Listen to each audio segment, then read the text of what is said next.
Of course, the app itself, Bingo Plus, Bingo Plus, and Bingo strictly adheres to the EKYC verification. So, as long as the player has EKYC in our app and made a successful deposit, then that deposit is guaranteed in good standing and adheres to the platform guidelines.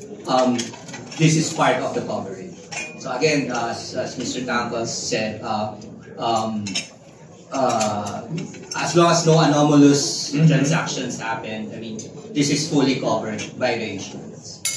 Thank you so much. In place since we started, but now we've expanded it really in terms of numbers, in terms of shifts already.